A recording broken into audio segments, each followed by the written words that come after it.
Sudan में कत्लेआम जारी है।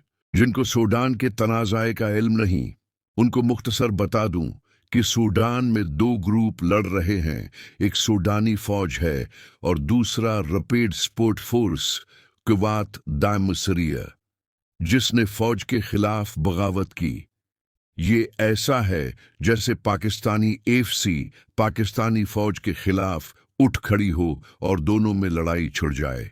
ये लड़ाई 2023 में शुरू हुई जब सूडानी फौज ने अपने हुकूमती पार्टनर दाइम-उस-सरिया को फौज में मुकम्मल शामिल होकर हिस्सा बनने का हुक्म, फिर तनबिया और आखिर में जबरदस्ती शामिल करने की कोशिश की, जिस पर जंग का आगाज हो गया। ये ऐसे है जैसे मौजूदा जूलानी रजीम कर दूं कि एसडीएफ को फौज का हिस्सा बनने का कह रही और वो इनकार कर रहे।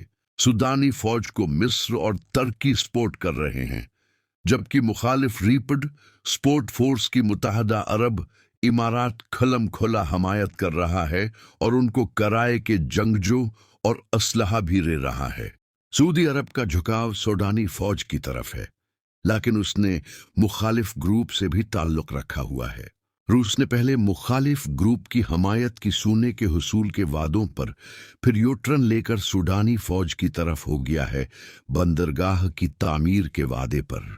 और भी कई ममालिक दोनों तरफ से खफिया या ज़ाहिरी ताल्लुकात रखे हुए हैं, और उन सब के पीछे सूडान में ज़ेर ज़मीन बहुत ही सोने की लहरें और तहाशा वसाइल हैं।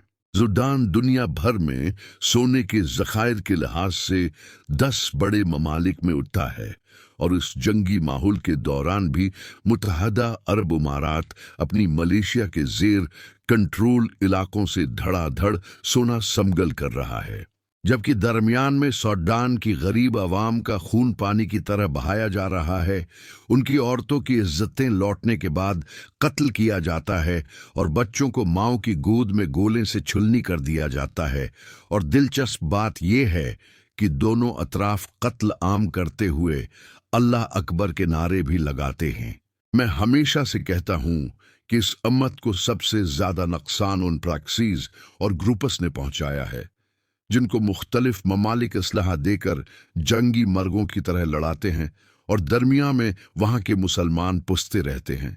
उसका आगाज रूस के खिलाफ अफगान जंग से हुआ, जब सऊदी मुत्तहदा अरब इमारात, मिस्र, अमरीका और दीगर ने रूस के खिलाफ प्रॉक्सीज अतारे और पाकिस्तानी आईएसआई को उनकी तरबियत और मदद का काम सौंपा और उसको जहाद का नाम दे दिया। बाद में उन प्रॉक्सीज ने आपस में एक दूसरे के खिलाफ वो जहाद किया कि अल-अमान वल हफीज। फिर उन प्रॉक्सीज को ख़त्म करके अमन कायम करने के लिए पाकिस्तान ने तालिबान की शक्ल में मिला उम्र की क़ियादत में अपनी प्रॉक्सी उतारी। फिर उसके बाद से इस खते में उज तक इस खेल का खात्मा नहीं हो सका।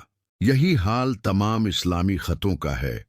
माली में अलजायर और फ्रांस ने अल-कायदा को प्रॉक्सी बनाया हुआ है, जबकि रूस और तुर्की का जंगी मर्ग मालिन फौज है और दोनों एक दूसरे के खिलाफ लगे हुए हैं। सोमालिया में एथोपिया अल-शबाब के जंगी मर्गों को सोमालिया से लड़ा रहा है, जबकि लीबिया में भी तुर्की इमारात और मिस्र व अलजायर के प्रॉक्सीज ने अपने अपने इलाके बांट रखे हैं और लड़ रहे हैं। अल्लाह ताली इस सिमत पर रहम फरमाए और इन तंजीमों और प्रॉक्सीज का खात्मा करके इस सिमत को एक इमाम, एक परचम और एक खिलाफत पर जमा करे। आमीन। मनकूल।